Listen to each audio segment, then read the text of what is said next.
This episode of Climb Aboard Podcast was recorded at the Park Redland Properties in Rockville, Maryland.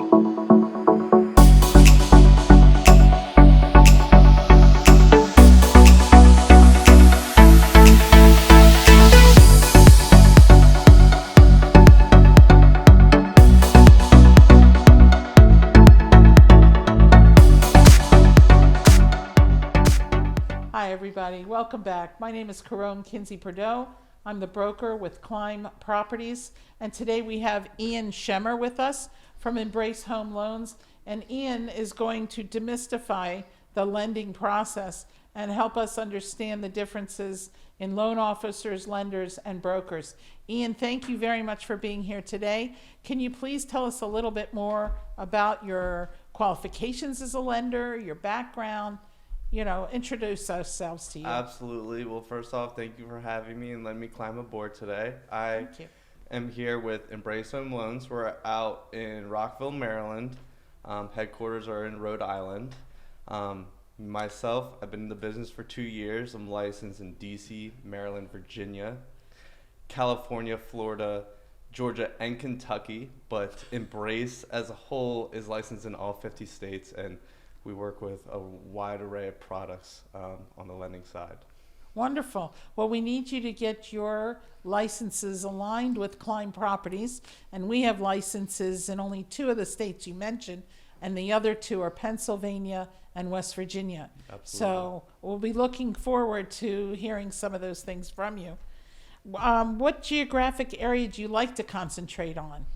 I mean, California is kind of far, right? Yeah, typically I grew up in this area in Rockville, and typically the DC, Maryland, Virginia, this tri-state area is our target area. I do a lot of business anywhere from Gaithersburg, Frederick, and all the way up to Tysons and Cool. DC, so all over the area. All right.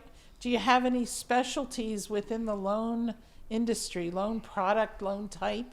Can you shed a little light on what you specialize in?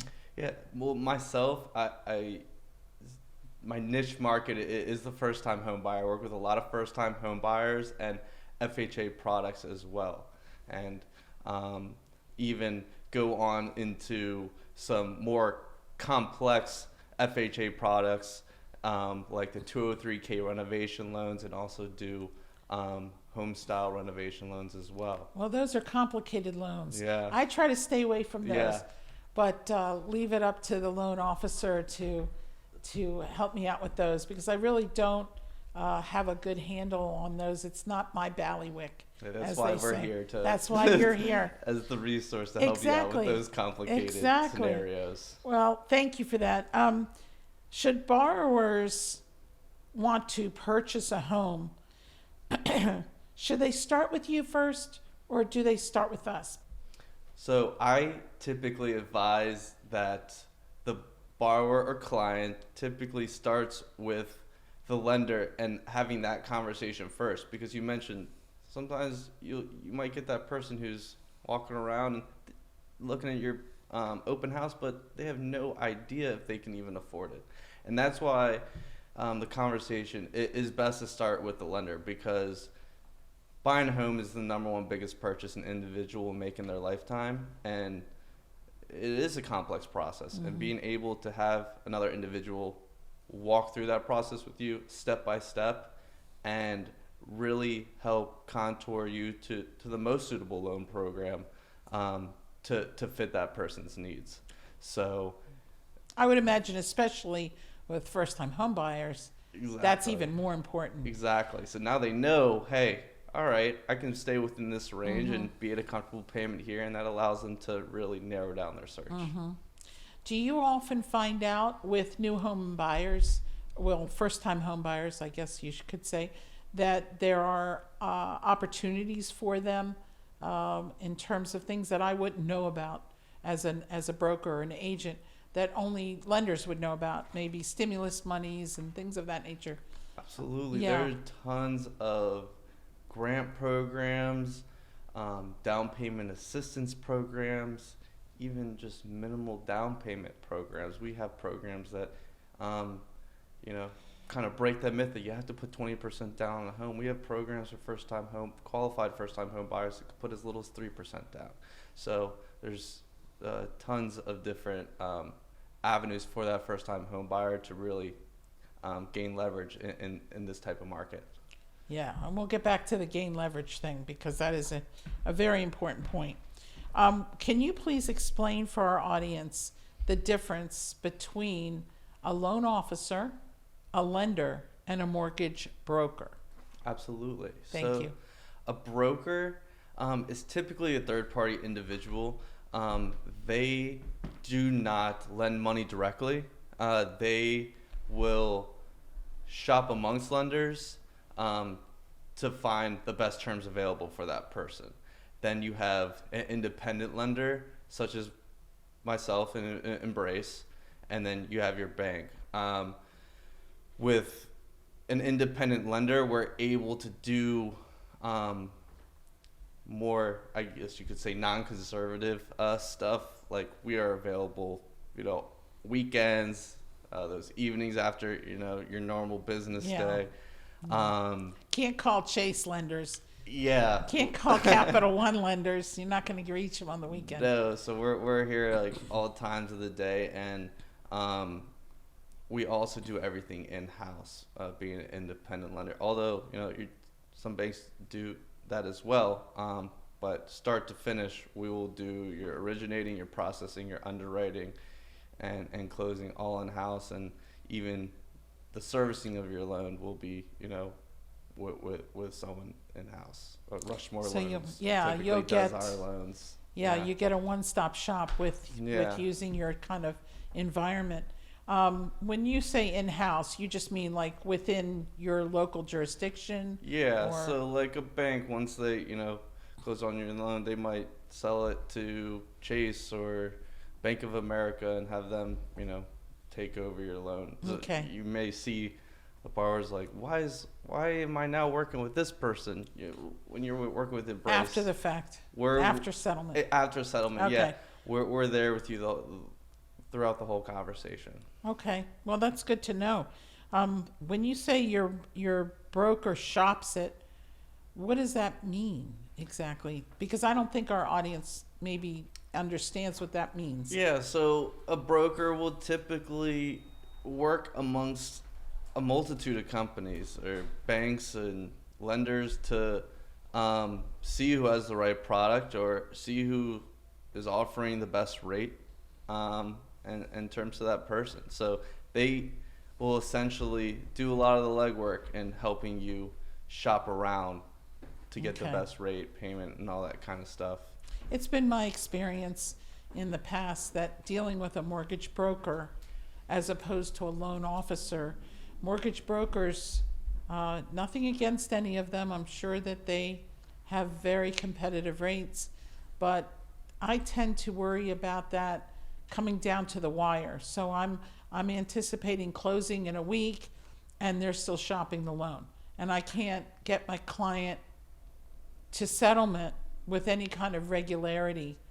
It's been my experience with mortgage brokers. Yeah, and to backpack off of that, it's, having someone else's feet in the water. And typically when that is the case, things do get a little out of hand or not as streamlined per se. It's not as streamlined, that's for sure. And being a direct lender, you're there throughout the whole conversation. You really get a chance to build an amazing relationship with tons of people, but that borrower in specific, and they're updated the whole way, With you. Yeah, from the pre-qualification to the processing through the underwriting, even after post-close, we're still remaining in communication. So these are lifetime relationships we build with every client. So you start with someone who's a first-time home buyer, then you help them buy their next move-up home and their next move-up home, and ultimately their downsize home, and you've been there the whole every step of the way. Yeah, that's really good. That's nice. It doesn't happen that much anymore, but thank you. So give me an idea, and give our audience an idea of the types of loan products and the timelines that you have for each type of loan product Yeah. within, because I know that a 203K that you spoke about earlier is going to take some kind of extra time. Yeah. So maybe you can lend a little bit of light on that timeline. And I was gonna dive right into that 203K because they're, these renovation loans, they do take typically longer than your normal Joe Schmo loan. But I'll backstep a little bit, with with the pandemic this past year and a half going on, has affected turnaround times, but it's now seems that the turnaround times or purchases, refinances, and everything's really back on track. And I could say with purchases, you can typically expect 30 days or less. With Embrace, we get all our clients approved to move, and that means you'll have a fully underwritten approval in under a week. And so when a seller sees that, they're like, oh my God. And that could accommodate us, the agents to waive financing contingency, allowing closing to happen in 20 days or less. So it makes it much more competitive for the first-time home buyer. Much more competitive. Wow. And how I kind of operate, I get all my clients approved to move. That way, you know what you qualify for up front, and you're not having that surprise at the 11th hour with an undisclosed lien or need to come up with more money. You know exactly what you are going to be paying, the cost of that loan, and all of that. And then I'd even go refinances in this period of time. We can expect 30 to 45 days, 45 on the high side. Yeah. But then we have our home style loans, which is a renovation loan. They differ from 203Ks because there's a little less people involved. So I typically say a turnaround time for those types of loans are 60 days. And then the big 203K renovation loans, typically 75 days. What about if you have someone who's getting a grant or stimulus money? How much extra time should the agent prepare for that in the contract? Well, it's not going to delay the time of settlement. Okay. It's all worked out. Our bond programs are with Maryland Mortgage Program. You can go on mmp.maryland.gov and you can see all the programs they have available. And if you are a first-time home buyer, they'll typically have you take a course to be eligible and qualified as a first-time home buyer through the MMP, and that is really the prerequisite that you kind of have to do, but it doesn't delay the time. Doesn't delay the time? No. Okay, well, I always thought it did. I was always concerned with the fact that the settlement date that I put on the contract is just up to my best guess, because we're in a moment of weakness where we're vulnerable. We have to submit the offer. Yeah. And if they accept it on the terms, then my client is locked into that settlement date. And so I'm always very wary on, if I haven't spoken to the lender yet, to get the full extent of the settlement, the process from the loan side, how long it's going to take. Yeah. And I'm glad you shed a little light on that for me, because Yeah. I was always worried about that. Definitely. And Okay. then, backpacking off of that, and that's why we have stuff like our rate lock programs for even these longer type of loans that require a lot more involvement. We have these rate locks to protect that borrower of that rate not going up or down or so forth. That's great. So you do offer a longer rate lock-in for like new homes and things that are going to take longer to build?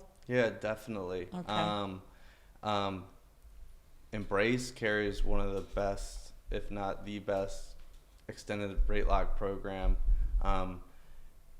enabling our clients to lock their interest rate for up to 360 days. So they know that when they're having a home break ground, and it's going to take some time for that property to be built, and we talked about the pandemic and there's supply issues and all that kind of stuff. Yeah. This protects that and gives that person ease of mind knowing that my rate can only go down from here, because with our rate lock program, there's even a free float down within 30 days. And what that float down means to the person who may not understand it is, if the interest rates happen to drop more than 0.25% within 30 days of your settlement date, you can take advantage of that. So your rate's not going to go up.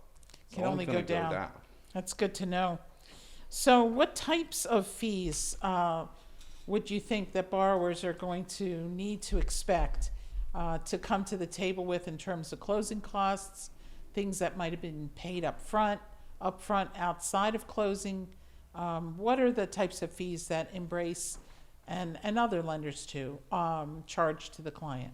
Yeah, well, everyone's going to charge a credit report fee, an appraisal fee, and then, of course, aside from down payment, you have your title fees, which is your lender's insurance, and for purchases, if you're a first-time home buyer, there's always transfer taxes you have to pay, which is the transfer of ownership of property. Mm-hmm. And as a first-time home buyer, you get to split that with the seller, which is nice. But In Maryland. in Maryland, In Maryland, the state picks it up for you. yeah, So even though you split it 50-50, right? yeah, The seller pays their 0.25%, yeah, but the buyer gets their 0.25% paid for by the state. that's right. So it's a benefit in Maryland. Absolute benefit, and those are just some of the fees that any individual can expect going into a purchase or a refinance. And in some instances with refinance, may not even need an appraisal based on that person's situation. What about underwriting fees? They were Yeah. getting kind of costly there for a while, I was noticing. Yep. What does that cover? The underwriting fee is going to cover, everything in-house, the review of the loan, the origination, Okay. yeah, everything throughout. So it's separate and apart from what you do. Yep. Okay. What are the steps or documents? I am always mystified Yeah. by the array of documents that are necessary from borrowers. Yeah. I recently refied my home, and I kid you not, I had probably 2 weeks worth of going back and forth with different documents needed. And if I had known up front Yeah. the whole list, I would have been better prepared, and it might have shaved off a couple of weeks of my wait time. Yeah. So how do we alleviate that for folks? Is it that you have to decide once you come up against it, or is there a master list somewhere of everything people need? Yeah. Well, everyone's situation is completely different. Everyone has their own scenario, but typically on, let's say a W-2 borrower who's salaried, we'll want to see 2 months, 2 years of your W-2s, and at this point we want to see like 2019 and 2020. Right. We want to see most recent bank statements, so that way we can ensure you have enough assets and reserves or a down payment and to handle the closing costs of your transaction. A license so we can identify you as who you are. Right. Yeah, a copy of your license, yes, your real ID. Yeah, last 2 months pay stubs. That way we can know your employer and know how much you're making in comparison to your W-2s. So it's all, those are pretty much the primary docs that we'll require up front. When someone's self-employed or, their situation may call for... Guilty as charged. Yeah, so there you Yeah. go. You might have a ton more because whether... We don't want to even talk about Yeah, we don't even want to It's talk about just too messy. But, for someone self-employed, like we'd want a year-to-date balance sheet, a profit and loss statement, Right. and your last 2 years' tax returns. Yeah. And that way, with self-employed, people tend to write tons of things off. So we want to make sure you're able to take full advantage of Shh, this is going to be public. Don't say things like that. of all the income you make. So, and here in Embrace, we have an excellent program called Beyond, which is tailored to that self-employed borrower who may have encountered, credit events or just tends to write a ton of stuff off. Like we can help you qualify off bank statements, and that's just a product that Embrace has that other banks and lenders do not care. It Well, really sets us apart. that's really good to know, because there are a lot Yeah. of self-employed borrowers out there. Yeah, in this area And in there particular. has to be somewhere for us to go. Yeah. So good to know that. Yeah. So tell me, what happens to the loan once the borrower signs the deed of trust or the note, or both, right? They Yeah. have to sign both at settlement. You said earlier that it stays in-house? Yeah, it's going to have Embrace Home Loans' name on it. Okay. And when the borrower signs the note of the mortgage, that note is going to detail the intricacies of the loan. What kind of loan is it? Is it fixed? The rate? And when the borrower signs the deed of trust, that is them taking ownership of that property By way of a mortgage. by way of a mortgage. Right, because they take Financing, ownership yes. without signing a deed of trust when they pay cash. Yeah. So it's ownership. So I had a settlement attorney explain it to me once before, that the deed of trust was the lender's perspective of, you owe us this money, but then the note was actually like the promissory note. It was the, if you don't pay, you don't stay document. Yep. It's a promise to repay. Promise to Yep. repay. But I'm always concerned, because the note doesn't get recorded in our land records. So why is it that the land records don't show the note, but they show the deed of trust? I couldn't figure that out. It's for another Yeah. day. Yeah. It's for another day. So if someone's credit is less than perfect, or the borrower has no credit, which is sometimes the case, I would imagine, with a first-time home buyer, Yeah. how do you handle that? How does a loan officer overcome that little objection?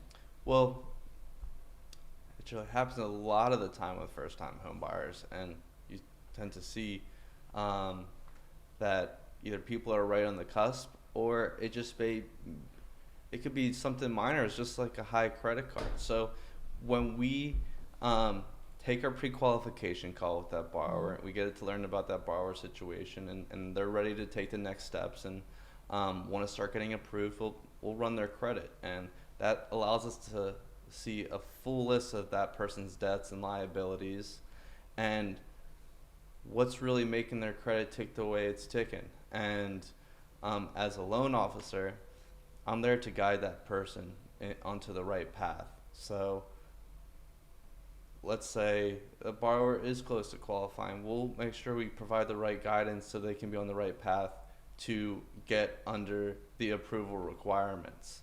And even if you're someone who's just too far off, we're still not going to just turn you away. We're going to make sure, that person gets on a plan, whether it's making consistent payments, paying something down or off, or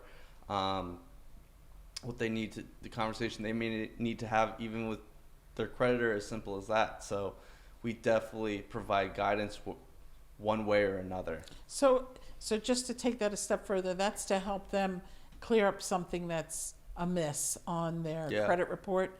So it's holding up the underwriting process to where they can't get the house that they have applied for the loan for. Yeah. Okay. But when they do that, there's what, 3 months, or can it be done shorter? No, it could be period of much time? shorter. Typically when someone makes, like pay something down, it may take a month to turn around and see that on the report. But there are ways to expedite that process, and That's what I thought. Yeah, get a rapid rescore through Equifax. There are ways to definitely expedite that process so that we can ensure we are making a closing date or whatnot. Because you also may see, and I typically advise every client that I take on, as we're going through this purchase, I've already mentioned this is the biggest purchase one may make. Someone may go buy a car days before they're going to close. No, I've got that covered. It is interesting, though, that we can help the client and the borrower get to a point where the lending institution, Embrace, could see their way clear to loaning money on a home, regardless of what their credit faux pas might have been in the past. I had one time, a brand new borrower, brand new buyer, first time home buyer. And he had no idea. He had no remembering of this scenario, but the lender told him, do you remember co-signing 10 years ago? Yeah. And he was like, no. Oh, yeah, I do. Yeah. Well, it turns out that went bad on the note, and he's left holding this car note for $4,000 or whatever. Yeah. And he had no remembrance. No one had ever told him that but it had actually affected his credit. Yeah. And so now he's got to do backstepping to get it cleared up, and it delayed him in settlement as a result. Unfortunately, like, that stuff does happen, and these people are totally unaware Right. of an undisclosed lien or Yes, something of that yes. sort. And no one contacted Yeah. him as the co-signer to rectify it at that time. Exactly. And it had lingered on and on and on. So that was interesting. I remember having that situation happen. So just one more thing. How do you get paid? How do I get paid? Yeah, how does a lender or a loan officer get paid? Yeah. So I'm happy you brought that question up, because a big reason I'm in this business is because I get to help people every single day. Yep. I came from the car business, where people think, you're sliding one under them. Right. And in the mortgage business, as a loan officer, I get paid off the loan amount. I'm not getting paid off your fees. I'm not getting paid off your rate. I get paid purely off that loan amount. Okay. So my work is genuinely in that individual's best interest to be in the best financial position possible. Good. I get paid off of the loan amount too, off of the sales price actually. Yeah. So we're in the similar situation. Yeah. But just helping people in general is Yeah. the name of the game. Well, thank you very much for answering our questions in this episode. We're going to come back and have episode 2 in a couple of weeks. So I hope you'll tune in then. Thank you all very much for watching. I'm Caron Kinsey with Ian Shemer from Embrace Home Loans. Have a great day.